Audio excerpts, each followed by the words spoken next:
Welcome, everybody. We are rocking and rolling now. I got my chat.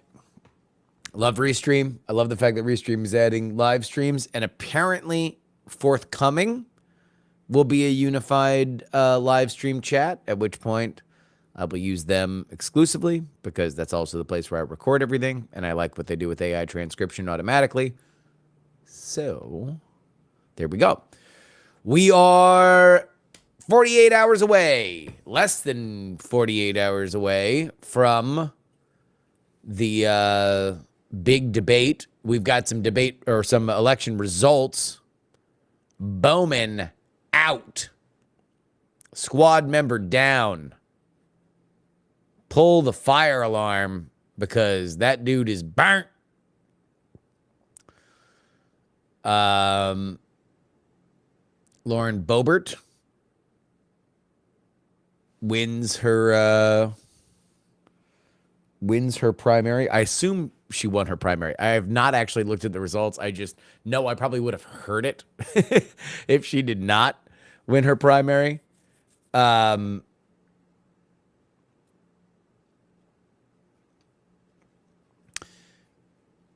then we have, God, man, when did the modern era of Democrats using a numbered list of experts begin? Because I feel like this is a post-Trump thing, that the way that Democrats want to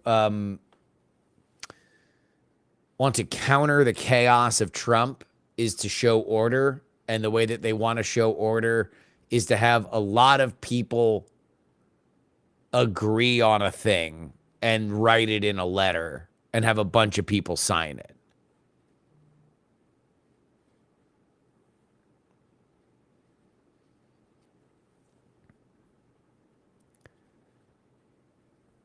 And so that's what's happened now. 15 Nobel Prize winning economists say that Joe Biden's plan is better than Trump's. I don't know how much I could bet, but I will bet whatever I am allowed to bet that Joe Biden will say that phrase verbatim. 15 Nobel Prize winning economists agree my plan's better than yours tomorrow. I guarantee it. I'm guaranteeing that he is going to repeat this exactly because we already saw the exact same thing in the last cycle in the 2020 debate with the Hunter laptop. It's the same play.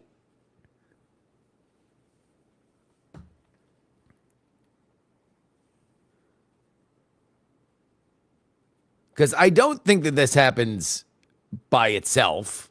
I think this is organized.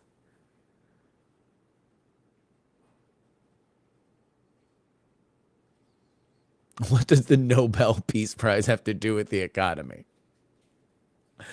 You can win it. I mean, there's multiple Nobel Peace Prizes, right?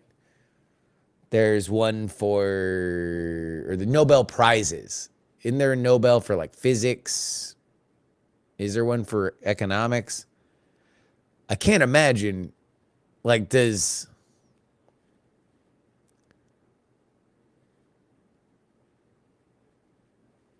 like how many Nobel winners are out of the Chicago school? Obama won one.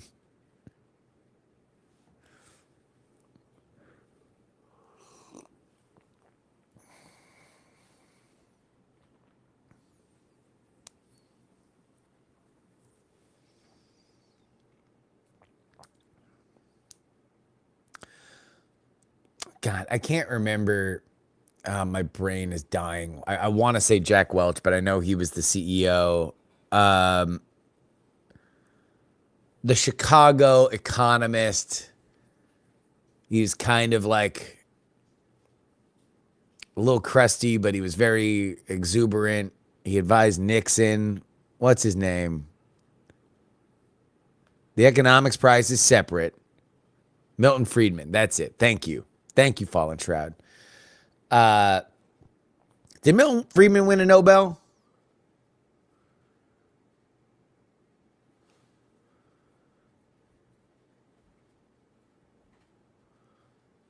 Where's the liberal God? He did win a Nobel. Okay. Well, at least, I mean, because that would be probably the biggest conservative economist that I could think of.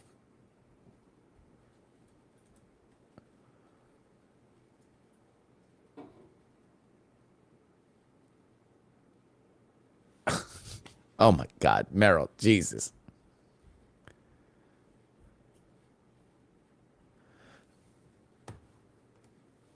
Media matters. Okay, so famously even-handed media matters.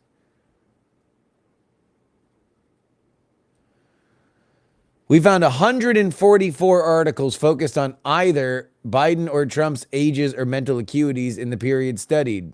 67 focused on just Biden's age and mental acuity, and only 7 on just Trump's.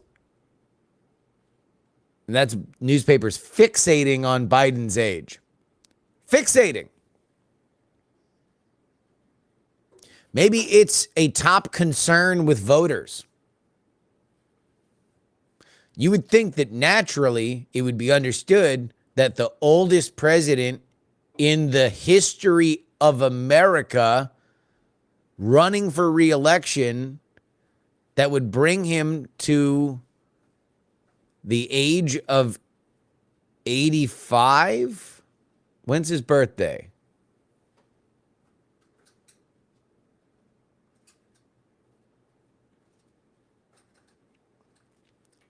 Who's in Camp David, certainly not getting any cosmetic surgery touch-ups, if that's what you were wondering. Like, yeah. What would be the standard that Media Matters would prefer? I mean, which is a fake question, because what they would prefer is that everybody say Joe Biden is great, go vote for Joe Biden. What is the average?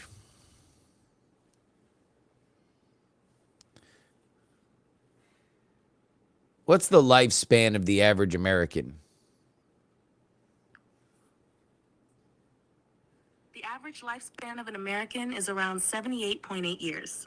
This can vary based on factors like gender, lifestyle. So we have both candidates that are running for president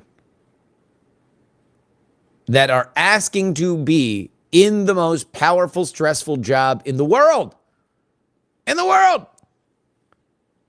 Past the average American lifespan. That's wild. That's wild when you think about it.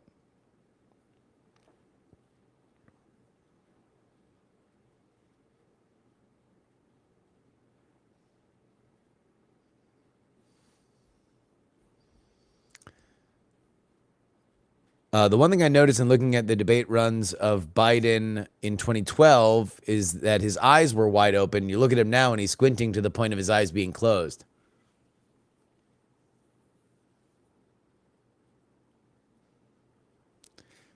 It's the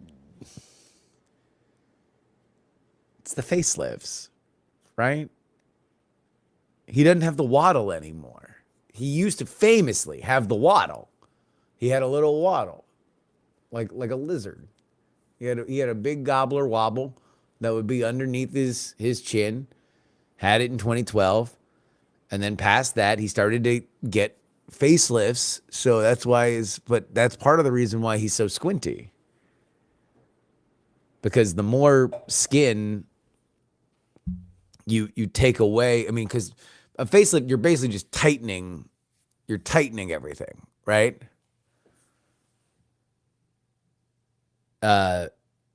So you look younger, so you don't look wrinkled.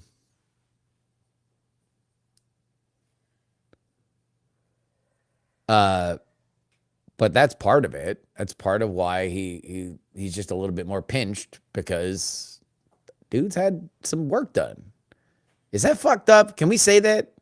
Where do we land right now on talking about plastic surgery for presidents of the United States? Can we pull side-by-side images? Yeah, let's do side-by-side images. Joe Biden, 2012.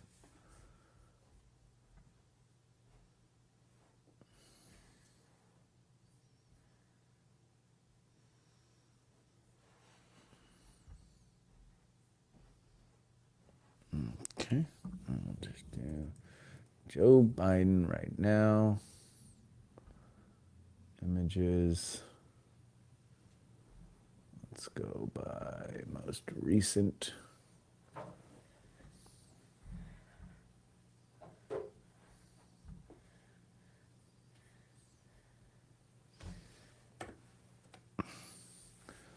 So that's then.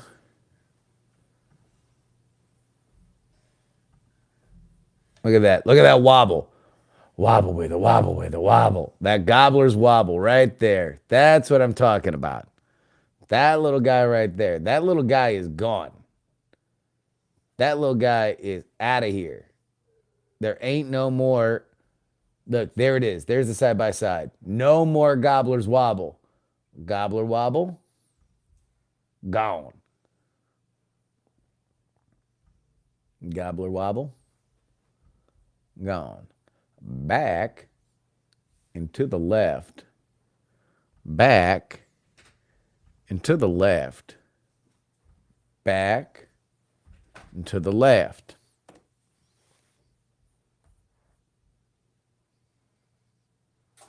Yeah, Trump's fucking hilarious spray tan and his weird hair. I guess they're fair game, yeah. So I guess Biden is as well. Any updates to the bingo card? So let's put 16 Nobel Prize economists. Let's get the exact thing. I think it's 15 Nobel Prize economists. 16 Nobel Prize economists. Okay. And this is the exact line that his plan will reignite inflation. Inflation is coming down. Trump's plan will reignite it.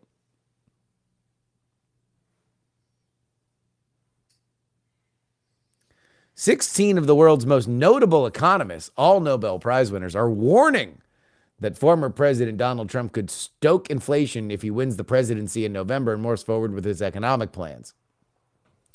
Many Americans are concerned about inflation, which has come down remarkably fast. There's rightly a worry that Donald Trump will reignite this inflation with his fiscally irresponsible budgets, according to a letter signed by economists, including Joseph Stiglitz, a Columbia University professor who won the Nobel Prize for Economics in 2001, and Yale professor Robert Shiller, who won the Nobel Prize for Economics in 2013. The warning comes as the United States continues to battle sticky inflation, with the Federal Reserve maintaining the highest interest rates in more than 2 decades, with the goal of cooling the economy and driving inflation down to a 2% annual rate. Even though inflation has cooled from a peak of 9.1 in June of 22, inflation-weary Americans are glum about the economy, with 6 in 10 rating it as bad, fairly bad, or very bad. Trump's policies could prove to be inflationary, other economists also warned, such as his proposal to create a 10% across-the-board tariff on all imports, to deporting immigrants. The tariff plan would add $1,700 in annual cost to your typical U.S. household, essentially acting as an inflationary tax. Deporting immigrants could shrink the labor force, creating more competition for U.S. workers and pushing up wages, also adding to inflation. While the letter from Stiglitz and 15 other Nobel Prize winners didn't detail the specifics of any part of Trump's plans, it did single out praise for Joe Biden's economic policies, ranging from his Inflation Reduction Act to investments in U.S. manufacturing. In his first 4 years as president, Joe Biden signed a major investment in the U.S. economy, including infrastructure, domestic manufacturing, and climate. Together, these investments are likely to increase productivity and economic growth while lowering long-term inflationary pressures, facilitating a clean energy transition.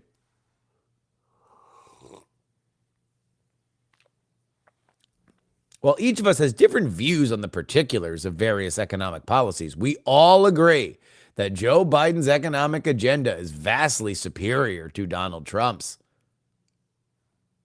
Top economists, Nobel Prize winners, and business leaders all know America can't afford Trump's dangerous economic agenda. Ooh, that's another one. We're going to reignite inflation. You can tell that they're going to come with that. So this letter came with a Biden quote. In Donald Trump's America, the rich pay less and working Americans pay more.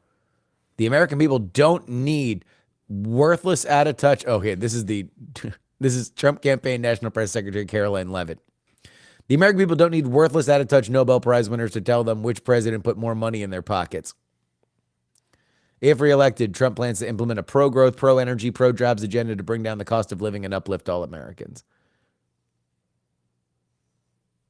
Do we want to read the letter? We're reading the letter. We, the undersigned, are deeply concerned about the risks of a second Trump administration for the U.S. economy. Among the most important determinants of economic success are the rule of law and economic and political certainty. For a country like the United States, which is embedded in deep relationships with other countries, conforming to international norms and having normal and stable relationships with other countries is also an imperative. Donald Trump and the vagaries of his actions and policies threaten the stability and the U.S.'s standing in the world. While each of us has different views on the particulars of various economic policies, we agree that Joe Biden's economic agenda is vastly superior to Donald Trump's. In his first 4 years as president, Joe Biden signed into law major investment in the United States economy, including infrastructure, domestic manufacturing, and climate. Together, these investments are likely to increase the productivity and economic growth while lowering the long-term inflationary pressures and facilitating the clean energy transition. During Joe Biden's presidency, we have also seen a remarkably strong and equitable labor market recovery enabled by his pandemic stimulus. Wow, we're just drawing the roadmap here, aren't we? An additional 4 years of Joe Biden's presidency would allow him to continue supporting an inclusive U.S. economic recovery. I feel like that's going to be another thing. I think this was written by the Biden campaign. This reads like campaign literature. It does not read like economics professors.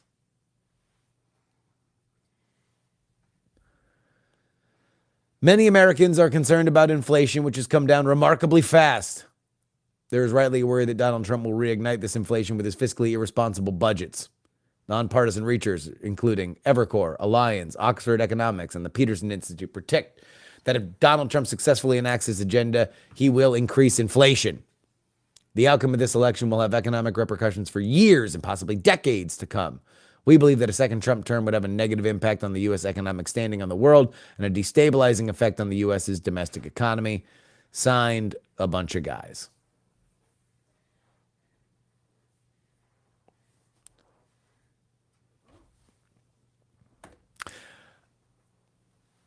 Hoo boy. All right.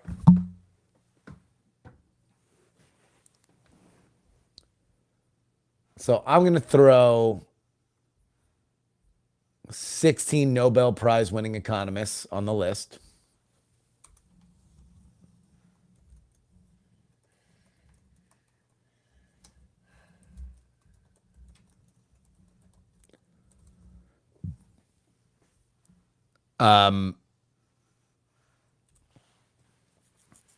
Because if this follows the same pattern as the 51 intelligence officials that said that Hunter's laptop had all the hallmarks of Russian disinformation, then Biden will say it specifically.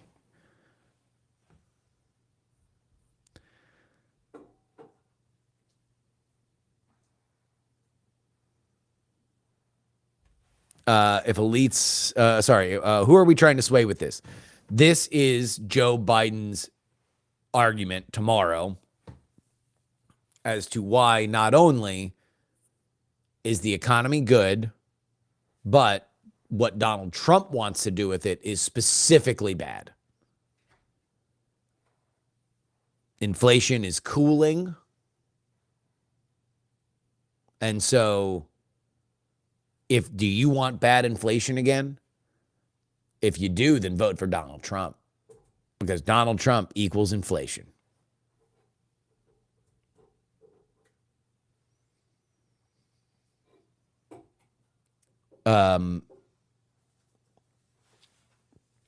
That's the argument.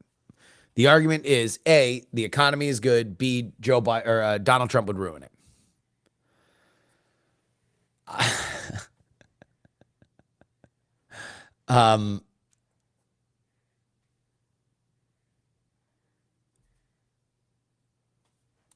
I've got notes. I mean, I've had notes on how the Biden campaign, the Biden administration really has handled this. I thought they got way over their skis talking about job numbers. I think that they should have celebrated those, but still maintained long way to go, long way to go. We are digging ourselves out of a massive hole. We had to shut down the entire economy. It's going to take a long time to build it back. And while we're building it back, we need to build it back better, right? Why did they go away from that? You don't even really hear that anymore.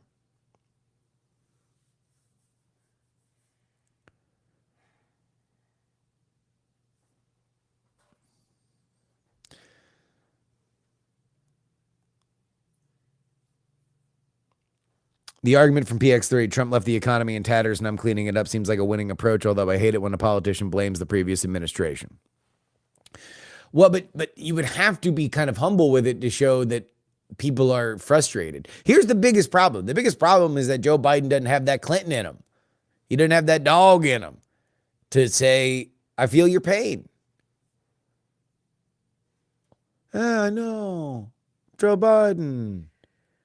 Walk into a Safeway. You got to say, my dad told me, Joey, we got to put away the pork loin. Can't afford it. Got to get hamburger helper. You don't want to do that. You want pork loin for your boy. We're working hard. We're working with the manufacturers. We're working blah, blah, blah. We're going to get through this. Like there was none of that. None of that hand holding. None of the personal touch.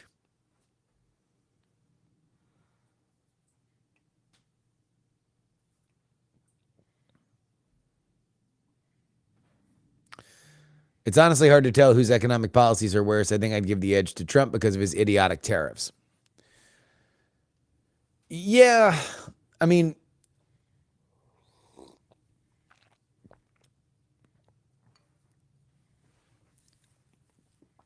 the Trump tariff thing, I think, is very interesting because free traders, of which I am one, will immediately say tariffs suck, tariffs are bad, tariffs are terrible, you should not use tariffs. It appears, from my perspective, that Donald Trump looks at tariffs as leverage. A lot of Trump thought makes sense when you think about things as leverage in negotiations. And so Trump says, okay, well, unilaterally, I can bring someone to the negotiating table if I say America, the world's greatest economy, the linchpin of the Western world, is now going to make your shit more expensive. And so we are going to either buy it from somewhere else or manufacture it in-house. I can bring you to the negotiating table and I can get a better deal from you. I can get more guarantees. I can get whatever from you with the snap of the finger. And that snap of the finger is tariffs. I don't know how much he believes in tariffs as like an economic model. I do know for sure he loves them as a negotiating tactic.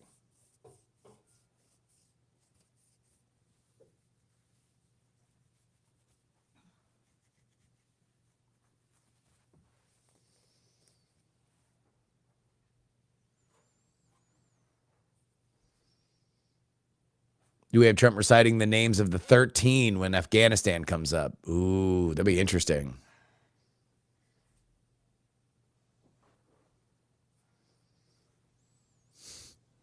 The problem is that he can't say he's cleaning up the economy while dealing with 3 separate wars overseas while looking like he can barely walk across the room. Stop it. Anna the Man Unbound. Stop that. Media Matters. Please say something bad about Trump or Media Matters will get mad. Media Matters will get mad at you.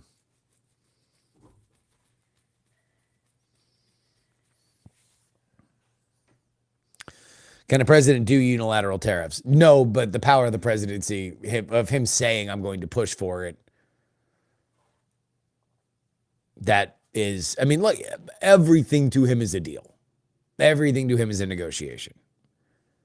That's who that dude is.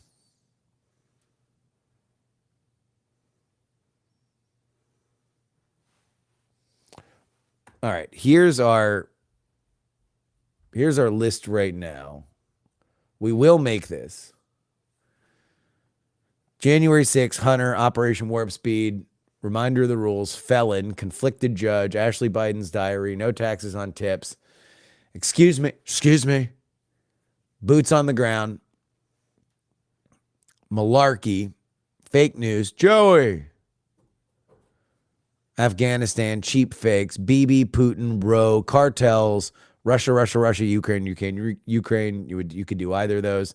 Bloodbath, Dictator, Social Security, somebody says a curse word, Porn Star, NATO, TikTok, Women's Sports, Supreme Court, DOJ, 16 Nobel Prize winning economists.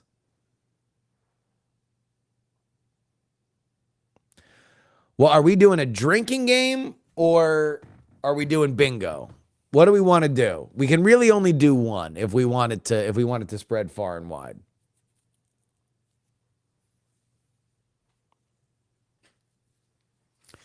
Illegals? Should we throw illegals? Biden did say illegal during a State of the Union.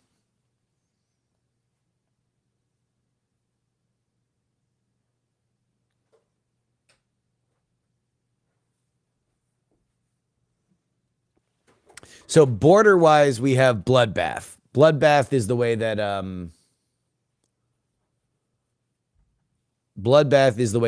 that Trump refers to border stuff or invasion. We can do bloodbath or invasion.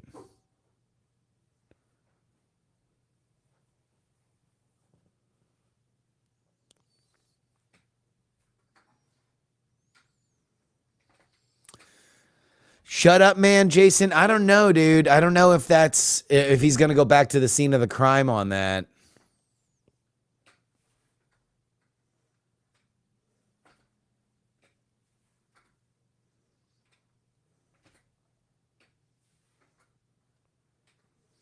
I wonder if he will unveil a new nickname as a special surprise. Well, yeah, he's Crooked Joe Biden.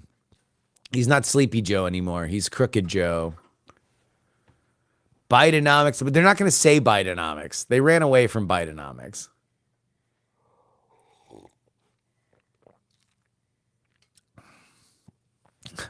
Biden plagiarized Kinnock again. Deep fucking cut. By the way, on the election special for the UK that will be coming out next Monday, our one of our guests mentions Neil Kinnock, and I'm like, oh, you know, that's a pretty good line. Biden should use it. Why am I the first Kinnock to graduate college?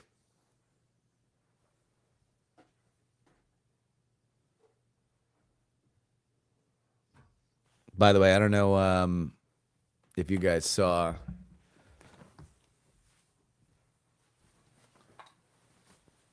on the episode, the PX3 episode today, broke out some fucking buttons, some OG buttons. Barry Goldwater, 64, Carter Mondale.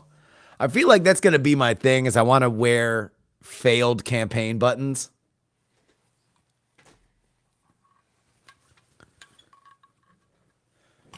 I have a couple really good George Wallace ones, but I don't know if I'm spicy enough. I don't know if I'm spicy enough to wear just a George Wallace pin with no no qualifier.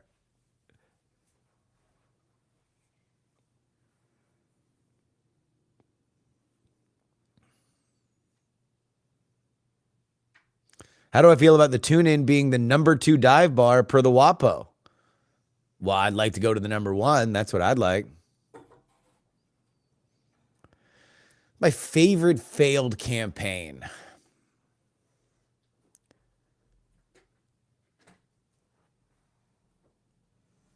I gotta say, I really liked Barry Gold. When I did research for Raise the Dead season 2 about 1964, I really did come away thinking that Barry Goldwater was a pretty decent and honest dude. And I think that a lot of the stuff that he was saying has become pretty well like mainstreamed as kind of libertarian thought.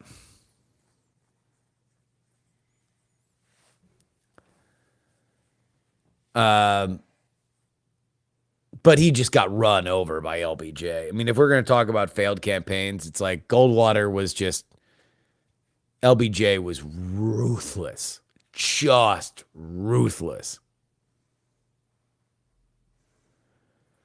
Howard Dean. The problem is that Howard Dean's campaign didn't go on as long as people think of it in their head. Like, Howard Dean really peaked before Iowa. He had come in, what, 4th in Iowa? So when people are like, oh, it ended with the scream, it's like, no, it was ending. LBJ was a dog. Oh, my God. I mean, if you talk about negative campaign ads and just negative campaigning, I mean, if we're going to go back to numbered lists, ooh, shit, this is actually good. On our, 16 Nobel Prize winners.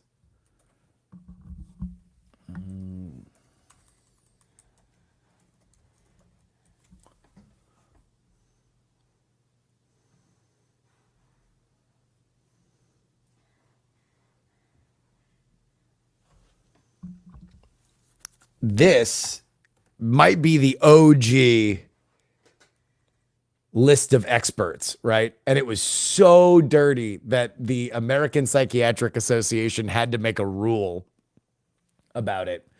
Do you believe that Barry Goldwater is psychologically fit to serve as the president of the United States? The editors of Fact magazine asked 12,356 psychiatrists during the presidential campaign. And many of them, I believe Goldwater is suffering from chronic psychosis. A megalomaniacal, grandiose omnipotence appears to pervade Mr. Goldwater's personality, giving further evidence of his denial and lack of recognition of his own feelings of insecurity and ineffectiveness. From his published statements, I get the impression that Goldwater is basically a paranoid schizophrenic who decompensates from time to time. He resembles Mao Zedong. I believe Goldwater is the same pathological makeup as Hitler, Castro, Stalin, and other schizophrenic leaders.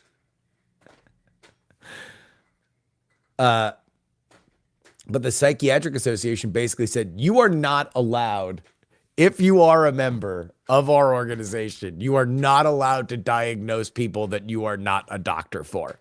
You are not allowed to do that. That is bad practice. That is bad medicine. It's like, do not ever do that. To their credit, they made the rule.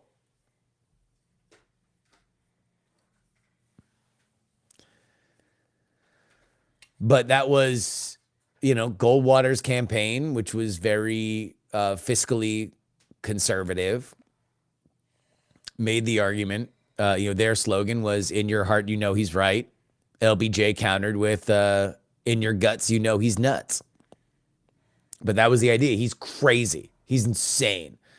And like the ways that they pinned that on him were like obvious jokes. Like Goldwater joked about how like, oh, we should send a missile into the bathroom of Moscow or something like that.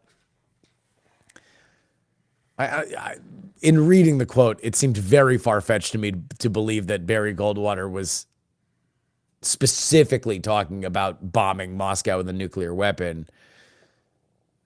On the other hand, there was a very realistic conversation in American society, even through the 1960s, on whether or not, we should ever use nukes again.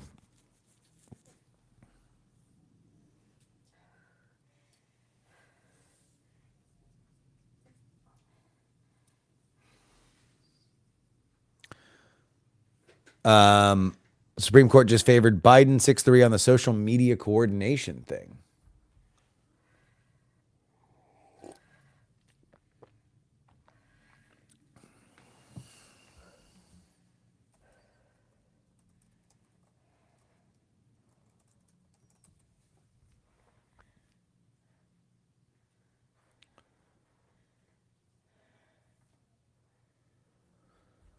All right, here we go. Supreme Court on Wednesday threw out claims that the Biden administration unlawfully coerced social media companies into removing contentious content. In reaching its conclusion, the court overturned an injunction that would have limited contacts between government officials and social media companies on a wide range of issues if allowed to go into effect. The Supreme Court had previously put the injunction on hold. The court, in a 6-3 vote, found that plaintiffs did not have standing to sue. Writing for the majority, Amy Coney Barrett said that Republican attorneys general in Louisiana and Missouri, along with 5 social media users, had failed to show that they suffered harm at the hands of specific government officials. She noted that social media platforms routinely moderated content even before the alleged coercion happened. In fact, the platforms, acting independently, had strengthened their pre-existing content moderation policies before the government defendants got involved. While the evidence shows government officials played a role in moderation choices, that's not enough to justify a sweeping injunction.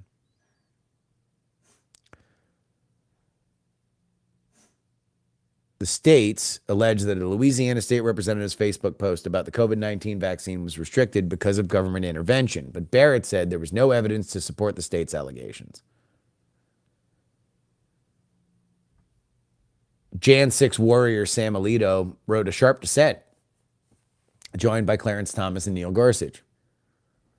Alito suggested the dispute was one of the most important free speech cases to reach this court in years, saying that the government actions were blatantly unconstitutional. The majority permits the successful campaign of coercion, in this case, to stand as an attractive model for future officials who want to control what people say, hear, and think. The coercion was more subtle than other examples, made it even more dangerous. Shannon Yunes, a lawyer at the New Civil Liberties Alliance who represents the individual plaintiffs, said that the court had green-lit the government's unprecedented censorship regime. I'd actually like to read those in full. Because I think that that's a tricky one. What is the line between free speech and, if you are a social media company, you obviously want to be on good terms with the government. You don't want to necessarily be adversarial, but you want to maintain your independence. And that requires drawing a hard line in the sand. But is that a private concern, or should it be illegal for the federal government to intervene and stuff like that? Can't wait till Trump bans companies from using Pride logos next year.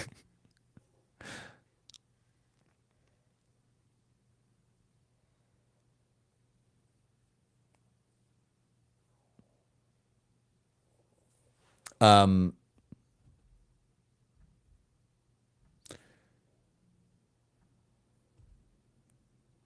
right, so we're doing bingo.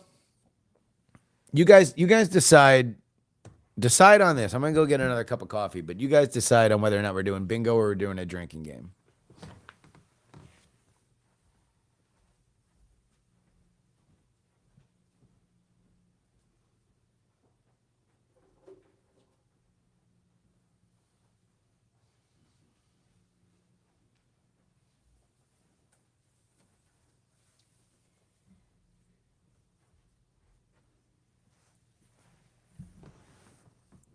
Are you live still? Hi. Welcome to Wife Stopped Stretching and Working Out Behind the Camera stream until husband gets his coffee. Boop, boop, doop, doop, doop, doop, doop. Hello. It's wife. I think it's this camera. I don't know. Or are we just showing a Google sheet? Oh, we're showing a Google sheet. Cool. Baby's okay. It's really hard to lift weights now. But I'm good. Oh, husband's back. Going back to stretching. I'll be back after I'm done stretching. I thought you were going to be a while. No, just get another cup of coffee. Okay, I go stretch. Stretch. Ugh.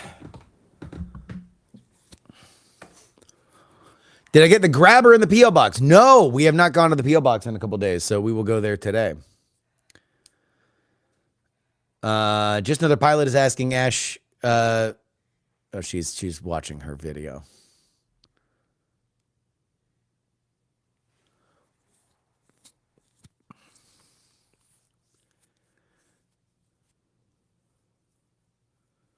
Should have been there over a week ago. Yes, it has definitely been a week since we've checked it. So we will get it ASAP today. Why not drinking bingo? Well, that will be up to you guys.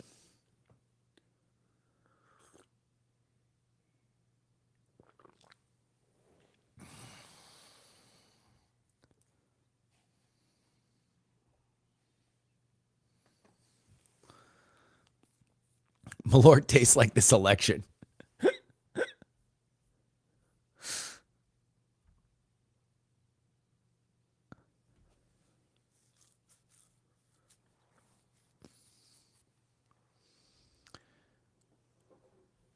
Is Hillary or Obama on the board? I don't know. That might be a good one. Let's find. Oh, do we want to talk about the elections? Do we want to talk about Bowman? Do we want to talk about Boebert? We can talk about Dr. Disrespect. He's talking about himself. So, yeah, I don't know. Boebert, Bowman, Dr. Disrespect. What do you guys want to talk about?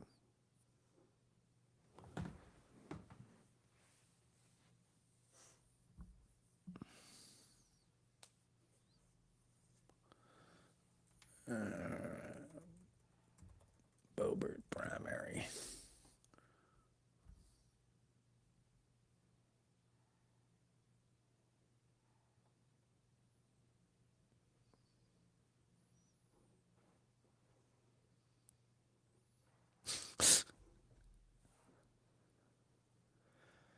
All right. Well, we will fly through this stuff pretty quick. Lauren Boebert, absolute laugher. Turns out having gigantic name recognition and the unfettered backing of Donald Trump still matters in rural Colorado. Let's take a look at Jamal Bowman. Bowman primary.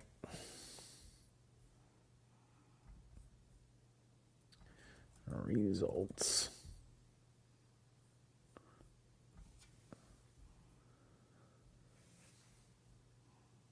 $17-point win for George Latimer in Westchester. You from Westchester? Westchester. A lot of narratives going around about the Bowman thing. Here's my Bowman take.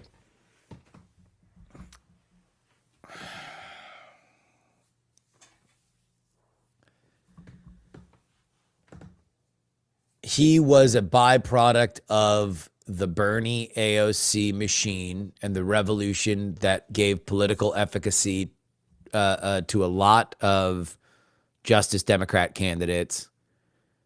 I think that there's probably a better argument to say that he overachieved by getting elected at all than saying that he underachieved by losing here.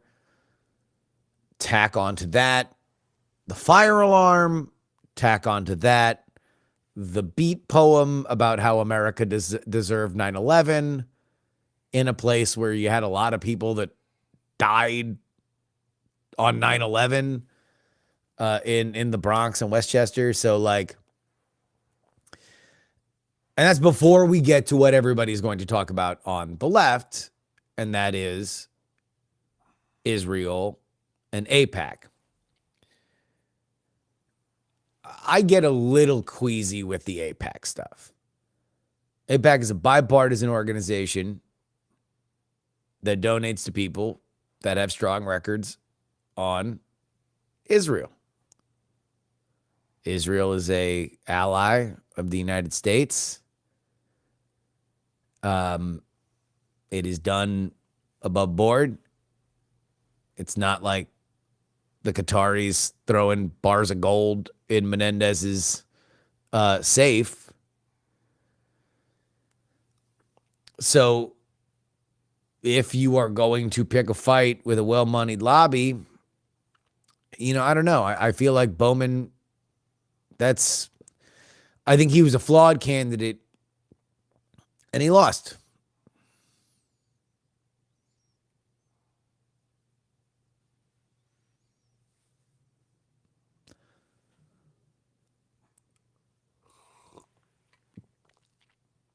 There are candidates that beat AIPAC. Yeah, Thomas Massey. Thomas Massey beats AIPAC. AIPAC is spending money on campaigns they believe they can have an effect in. So you got to be vulnerable. Like AIPAC's not spending money on, I think the only two squad members that they're spending money on are Cori Bush and Jamal Bowman, and it's because they believe that they're flawed. Also, they both have other scandals.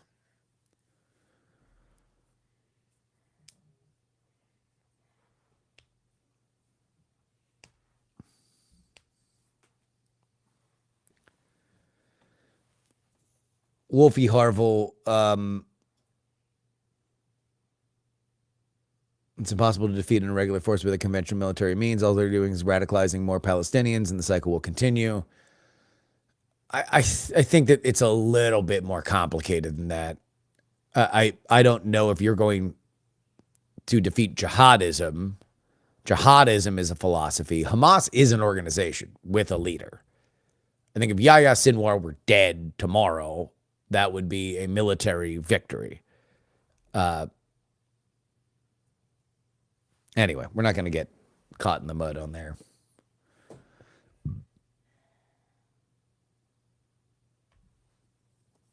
The left is purity testing too much. There's no ideal person for the left.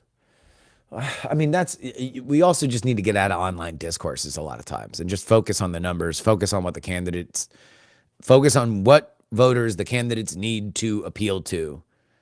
And I don't think Jamal Bowman was a particularly serious candidate.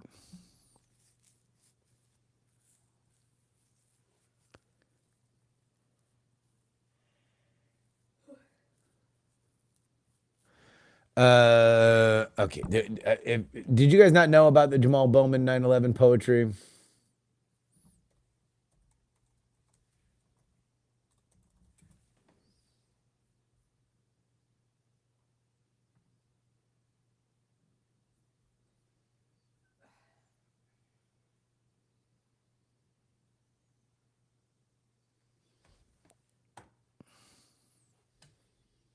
Daily Beast,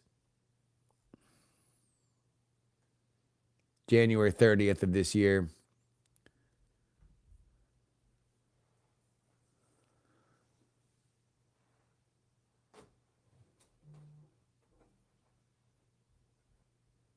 "2001, planes uses missiles, target the Twin Towers. Later in the day, Building 7 also collapsed. Multiple explosions heard before and during the collapse. Allegedly, 2 other planes, the Pentagon, Pennsylvania, hijacked by terrorists. Minimal damage done. Minimal debris found. We blamed Osama, went to war in Iraq, captured Saddam, killed him. Bin Laden is Afghan, so we went to war there too. Yeah, he was not Afghani. The poem also cites the source, Watch Loose Change and Zeitgeist. By the way, Loose Change, did you know that Loose Change, the 9/11 Truther documentary, had its debut at the Grand Lake Theater in Oakland? Huh. Yeah. Not surprised. No. Not at all. In no way surprised. This is definitely this crop top shows The Beller. shows the The Beller. Beller. The Beller, yeah. Look at that. I like that these pants like come up really high though, so I can. It looks good. It is. I will say that maternity clothes have gotten way hotter.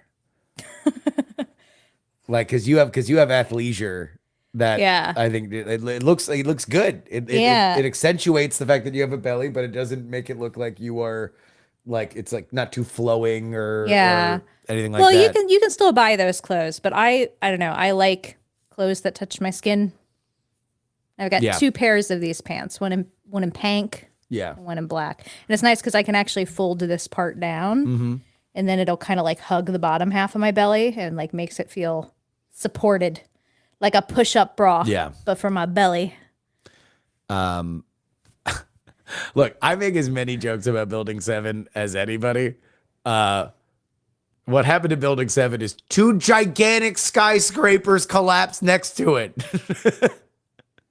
Like, What? Turns out that might have some issues when it comes to your structural integrity. Yeah, you can't put that in a Hollywood studio like the moon landing, guys. I know. Jeez. I know. Oh, man. Pregnant bellies amaze me. A brand new human is growing. That's for sure. Oh, she's active. Kung Fu fighting. I played the Kung Fu fighting song When I came Justin back got from the home gym from the this gym. morning, and I just hear, oh, Yeah, that's my life. After she was quiet for 2 days, she's decided to come back. Well, she was really quiet for 1 day, and then Day she and was, a half. but so she was very active Sunday. She was Yes. raging the cage. Yeah. She was rattling everything, punching, kicking, freaking out. And then she got a little tuckered out and she took kind of like a day off. Yeah. And that freaked you out. Yeah. Well, there were other movements that were freaking me out that happened before that. Yeah. That's why I went to the doctor. So yeah, we got Went to the doctor yesterday. We got an Make sure it's opinion. okay. We got an opinion. We got a medical professional opinion. Everything's good. Everything's fine. And then as soon as you were off the table, she was like, "Yo, what up? What Yeah. up? What's going on? Pa! Yep. Hey, oh, you wondering She's where I am? warming Pa! those Pa! those Pa! joints up again. And then this morning, back to Back to- kung fu fighting. Yeah. I will say pregnancy is a very weird, the movements are a very weird feeling. Yeah. Like, you expect the kicks because people talk about the kicks and punches, and even like when you every once in a while just feel like a slow stretch, Yeah. you expect that. What I don't expect, and this is when you were recording yesterday, is her to be like a little ball and then just go, "Pwah," and then scrape her foot across my entire belly. Like really forceful. Just like, what are you doing in there? It's hard to quantify it, but when you think about it in this context, that yeah, she was a little quiet on Monday. It's because the day before she was the most active she's ever been in her entire as yet to be officially recorded life. Yes. It's a lot. It's a big workout. Yeah, Self-care is important, it is even for fetuses. for fetuses. Yeah. Turns out. When my wife was pregnant, baby to be wouldn't let her watch horror movies. First tense scene, and she'd get kicked off the couch. When we went to go see Furiosa, Yeah. all of the big loud booms and fightings, I would occasionally get like a little kick. Yeah. But yeah, I wish that movie was better. me too. It's not that I was good. really pumped But for we've it. got Wolverine Deadpool soon. We do. When is Wolverine Deadpool? Sometime in late July, I think. Let's see. That'll be good.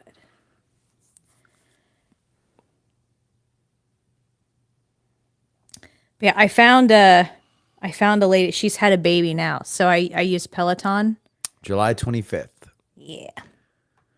So I found a lady who is teaching classes visibly pregnant on Peloton. Yeah. So now I'm trying to take all of her strength classes because most of the like the pregnancy recommended classes that I find or prenatal classes are all like yoga. Yeah. And don't get me wrong, yoga's fine, but I Yeah. want strength stuff. I want to know what strength stuff I can do. So I just find pregnant lady doing dumbbell snatches. Okay, I can do dumbbell snatches. Let's go. Where's our movie fantasy league? I have not been involved in the curating or operating of that league in a while. And so I don't know. You starting drama? No, I just don't know what the holdup is. I've been told that there's not enough movies to do a proper draft. I think we should do some kind of, even if it's just 4 or 5 people, let's do a tiny league. My nephew kicked the best when my sister played bands like System of a Down or Rage Against the Machine. We have been conscious to try to play more music around the house because I think we are both of the mind that music is good for the baby. And so we just want to get used to playing a bunch of different music and get used to music that we like just having playing in the house. So far, It was initially a lot of jazz. there was some Brazilian jazz, and then yacht rock is always a go-to. I've done like 80s playlists. 80s playlists. And then we did like a System of a Down we did do a System of a Down playlist Yes. that started looping really quickly. Yeah. Turns out what's, there's only so many System It's like of a Down couple, 3 songs. albums. Yeah. And then we had like a day of stuff we were doing. And so it's like, we feel like we've heard this song 3 or 4 times Yeah. now. We should probably change it up.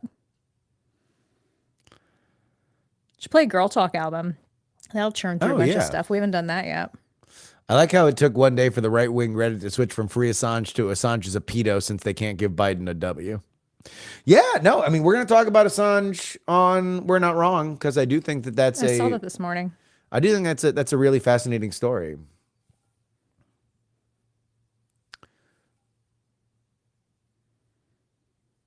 No K-pop. No, we're not really We're not Tom and Eileen. Tom and Eileen are the K-pop people. We never really got into the K-pop. No, I mean, it's fine. Tom sent me a legal thing that there's like a massive lawsuit against like everybody who's ever done a reggaeton song. That's like every reggaeton artist ever. And it's the guys who say that they own the rights to the drum beat that is basically the basis of every reggaeton song. Like dum dum dum dum dum dum dum dum dum dum. Like they are trying to sue every reggaeton artist, which is really That's funny to crazy. me. I feel like I wouldn't mind K-pop. I don't really listen to it. But Maybe we should give it a spin. yeah, Have Tom suggest a playlist. yeah, Tom, what's the playlist? He'll send me K-pop songs periodically. Yeah, well, I feel like I would be cool with it, like as background music, because I was really into Dance Dance Revolution. Yeah. Competitively at a point. So I feel like that kind of K-pop, J-pop, poppiness. Yeah.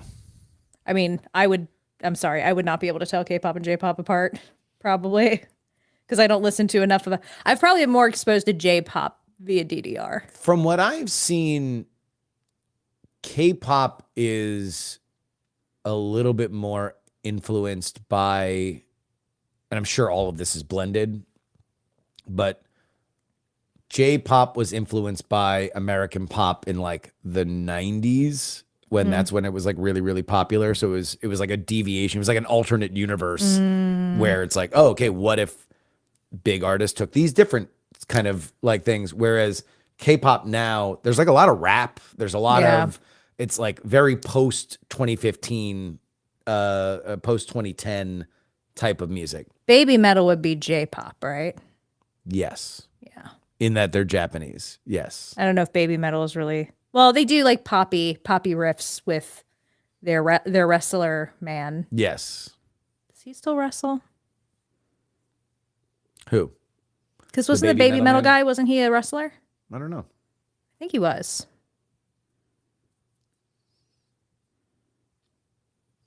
Probably in DDT or something. Last night I saw a lot of Vivek VP talk on Twitter. Just noise? Yes. Yes, that is just noise. Vivek will not be the VP. He has moved on to BuzzFeed and everything else. No, the VP is probably going to be JD Vance, Doug Burgum, Marco Rubio, Tim Scott, or I heard more Glenn Youngkin talk. Glenn Youngkin, somebody's forwarded me somebody who's like into Virginia politics or knows shit about Virginia politics that just posted it's Youngkin. Youngkin would be the old school, we're going to try to expand the map play by essentially saying, hey, if we take Virginia, this shit is done. It's over. And nobody gets us closer to taking Virginia than Youngkin. The wrestler was Lady Baby, not Baby Metal.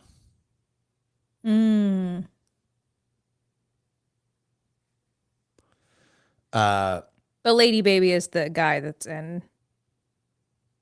I have. I don't know, man. I don't know. I haven't listened to them in a while. Yeah. Oh, because Baby Metal is just the girls. Lady Baby. It has like two girls that. I'm gonna look this up. Yeah, I'm out of my depth This here. is very important to me. The guy is named Lady Beard. Yes, that's right. How is Lady Babby formed? Nobody knows. Yeah, you've seen this guy before. Yes. Yeah. But that's not Baby Metal. No, Baby Metal's just the girls. Baby Metal's the forgot. girls and the band. It's because he does like the metal screaming thing in Lady Baby. Lady Beard. Lady Beard. He's Lady Beard. Lady Baby is the band. Yes. There we go. I'm glad we got that. Yeah, this is very important. Lady Baby will select Glenn Youngkin as its vice president. Yes. We're just going to merge everything. Calling it now. We're merging it all together. Calling it now. Well, hey, guys, we're going to wrap it up here because I got to get ready for Jen and Heaton to come on over. You just want me to shower before they get here. Yeah. Because you stink. I do stink. I've been working out You for 40 minutes behind the camera. You got a little stank on you, girl. You got a little stank. 16 Nobel winning economists predict Lady Baby will be the VP. Look at that. Hey. Look at that. Okay, so guys, debate prep episode is out. I've gotten really nice feedback on it. So spread it wide. The A block is cut out for anybody. If you want to share that, please do. That's it. And Thursday night, it is going to be an ever increasing roster of people because it started with Andrew Heaton inviting himself over to watch the debate. Then it was Andrew Heaton and his girlfriend. Then it's Andrew Heaton, his girlfriend, and another regular guest on his podcast that apparently lives in our neighborhood. Then it was Andrew Heaton, his girlfriend, the lady in our neighborhood, and Brian. So we will have an episode, or we're going to have a live stream. Wife will be here too. Maybe I'll be here. Hey. We're going to have a live stream for the debate. We're going to keep it. We're going to keep it. What's it called? Picture in Real. picture. Oh. So you will be able to see the debate up in the picture in picture, and we're going to hope that we don't get ganked. Who's running it? CNN, but they are allowing simulcasting on like other networks. Although there was a big thing with Breaking Points yesterday that they said that Breaking Points wasn't able to simulcast it. But then again, I don't know whether or not they're just not considering Breaking Points as a television network. I don't know what their restream policy is. We're still at such an infancy for shit like this. I wish it were fucking more clear. Debate audio and video. Maybe I've got some moles I can ask. Yeah, we'll have it background, but I don't know how loud it's going to be. Maybe just have the debate that you can hear over the mics. I don't know. We'll test it. What about their spaghetti policy? I don't know. I don't know. What time will we start? Usually an hour beforehand. Is when we'll get going. But anywho, that's it for us. Until next time, friends. Nobel, Justin, Robert Young. We love you. Saying we love you.